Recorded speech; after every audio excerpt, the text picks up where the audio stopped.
That's the sound of a music virtuoso named Wytold. He's performed original compositions with the National Symphony Orchestra to a sold-out audience and performed remixes of classical masterpieces blended with instrumental covers of iconic rap songs from Biggie Smalls, Snoop Dogg, Busta Rhymes, and others. And he's here today on The Sound.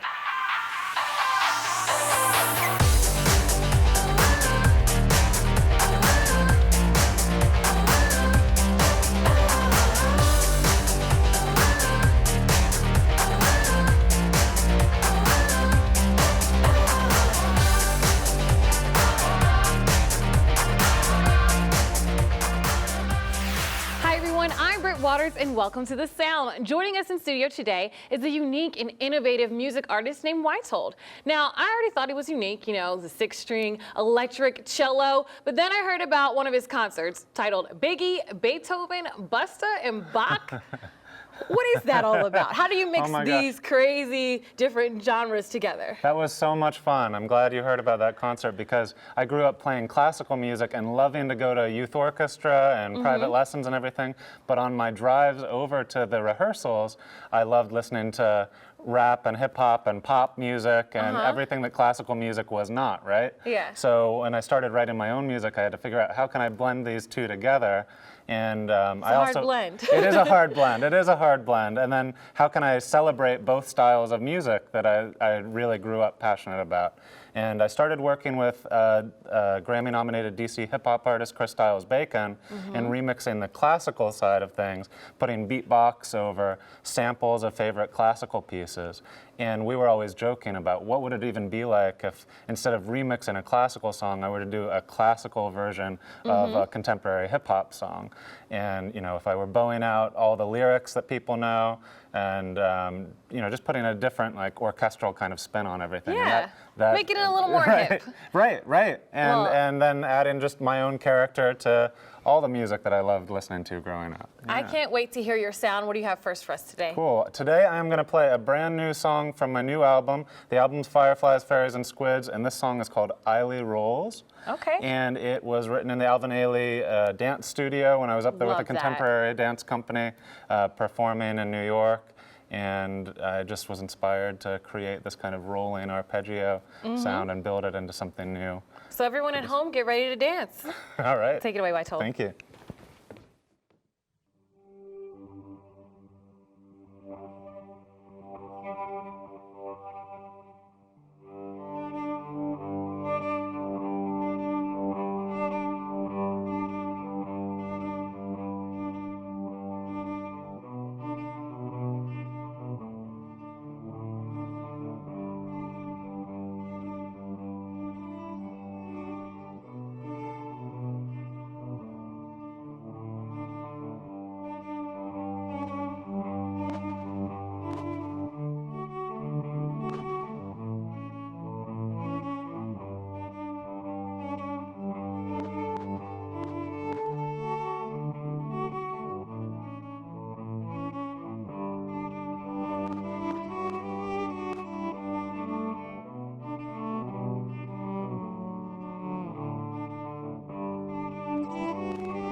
When we come back, more with one of the DMV's most innovative music artists, Wytold. We'll talk about the origins of that 6-string electric cello and jamming with Grammy-nominated beatbox artist Chris Styles Bacon. Stick around for the sound.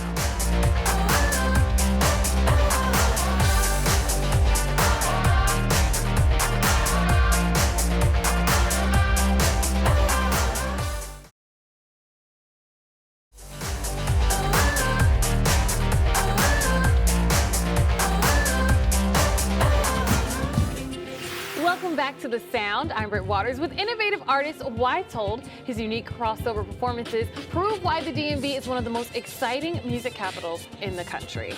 Thank you so much for coming. Oh, my pleasure. That was beautiful. Thank you. So, you've mixed Biggie and Beethoven, you got sellout crowds. So now, this new classical hip hop, you basically made your own music style. How are you teaching it to others?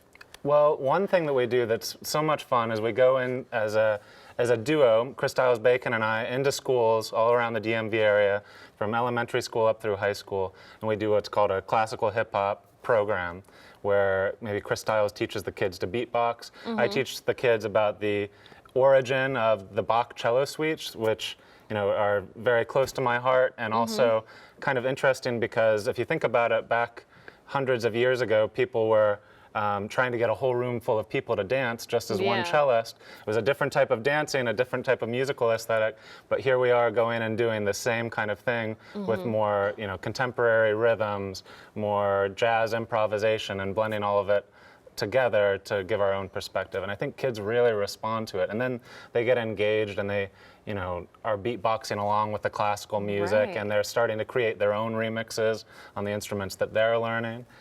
So that's one really great way. And it all started with you. That's very exciting. Yeah, thank you. So I know when you started training back when you were younger, you weren't on that instrument that you have now. Explain how you got to it. Right. I was on the traditional acoustic cello, which of course you sit down with, and only has 4 strings rather than 6. Yeah. And actually my mother played the cello and her mother played the cello, so I just wanted to get involved in music. Family and affair. they kind of pushed me towards the cello, and I was like, I'll try it for a little while. But after a year, I want to switch. My mom made a deal with me, and then a year passed, and she was like, "You can't switch now. You've already put a year into the cello." Yeah. So it's kind of funny. In high school, I started playing guitar, and I actually got a very bad case of carpal tunnel syndrome from playing the cello. Had to back out of playing the cello for 2 years. And I started to focus on my simple guitar playing more and more because it wouldn't hurt my hands the way playing a difficult concerto would. And people don't understand that the cello is not easy. It's one of the hardest instruments to play, correct? It's very difficult. It's, you have to focus on intonation and all the technical left-hand work and getting that precise tone is actually just as difficult as what's going on with the bowing arm, because all of your expression and your tone and your character actually is not just getting the note in place, it's from the actual bowing motions itself. So I would practice 6 hours a day in high school. Wow. And I really miss those days that I got to play 6 hours a day, by the way. But I hurt myself in the process, and I had to back out, and I had to reapproach music with a different perspective. And that involved improvising. It involved going over to a friend's with a guitar, and eventually the cello, and jamming. And trying out some blues chord progressions and trying some hip hop chord progressions and well, you made and lemonade out of lemons, didn't you? Right. So I didn't get to go to the classical conservatory to study all the concertos that I once wanted to, but I took a totally different path that I'm really happy with. And still studied in college, like you had all the time in the world. Yeah, exactly.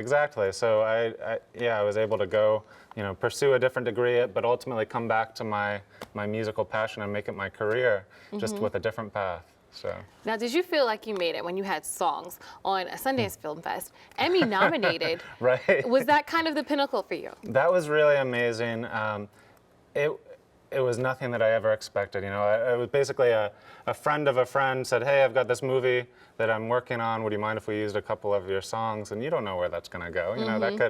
That could stay in a very small circle. And then all of a sudden, it not only premiered at Sundance, and I was performing at Sundance, but it actually, won the Audience Choice Award and the Best Documentary of the year. That is amazing. So that was really great. I would love to be more involved in film, and actually there's a forthcoming film that is about the DC restaurant Rose's Luxury, and also the Bethesda restaurant, Frankly Pizza, and it's documenting the rise of these two chefs, and it uses a lot of my new music off the latest album, Fireflies, Fairies, and Squid. So I'm hoping to grow more in the film scoring world, and I do scoring for theater at Woolly Mammoth. We did an Octoroon this year, and so I don't know if Sundance was definitely a pinnacle, but I'm looking to just grow and do more and more with the music. That's amazing. So has DC been receptive of your music? I mean, it seems like you're Absolutely. very into the city, selling out Echo Stage and doing all these other things. Absolutely. DC has been so supportive, both in terms of the young energy that you just feel at shows and you feel as you're out in the community. Also, when I first moved into the city, I was moving from a school program in Pittsburgh into Columbia Heights. Even though I grew up in Northern Virginia, I didn't really have a lot of gigs lined up and a lot of, shows. I knew I wanted to be a professional musician, but I was like, how do I make this happen? Within a few months, I was finding all kinds of cool musicians who wanted to collaborate from different cultural and different musical styles and backgrounds. And I was learning about South Asian music. I was learning about Hindustani classical violin. I was learning about hip hop and go-go and how to play those with Chris Styles. I was learning about Irish traditional, and people were just so open and sharing their diverse cultures with me, and I just fed off that energy a lot. And then, of course, I have to mention that the DC Commission on Arts and Humanities was a huge help. That first album of mine that had a couple tracks go to the Sundance Film Festival was totally supported by an individual artist grant from the DC Commission. So wow, I mean, DC, thankful. we always so into go-go, we're so into jazz, and now you're taking this classical music and putting a spin on it that makes the city even more cultured. Let's get back to one of your performances. When we come back, it's time to turn up the sound. Once again, another unique and unforgettable performance from Wytold. Stick around for the sound.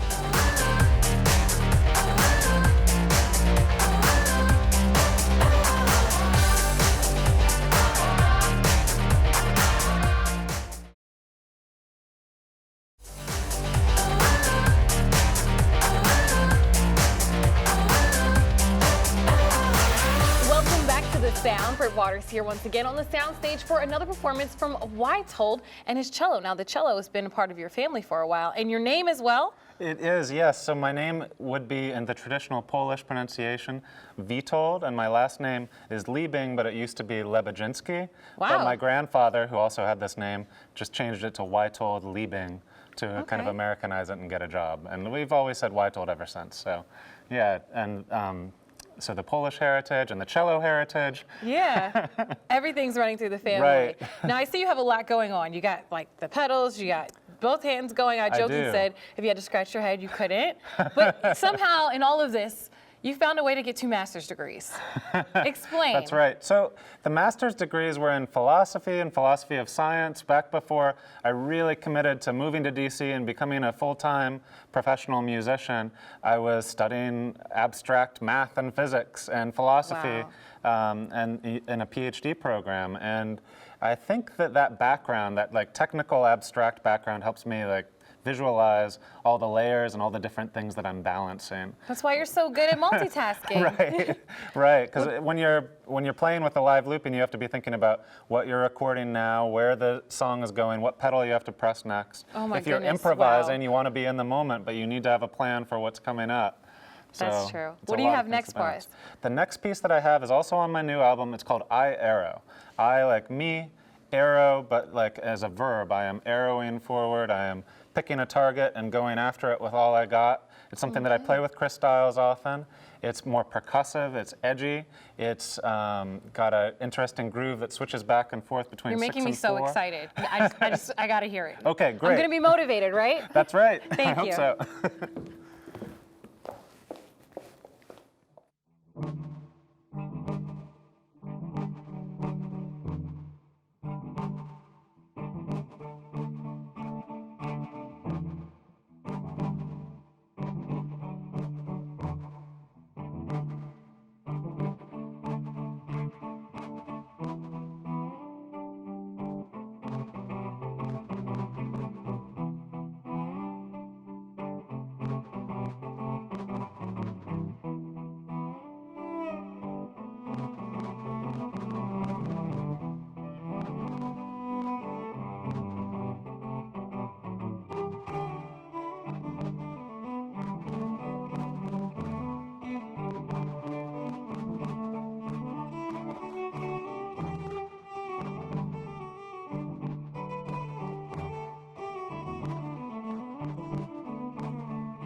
Thanks to Wytold, and for all of you watching, we'll see you again next time on the next edition of The Sound.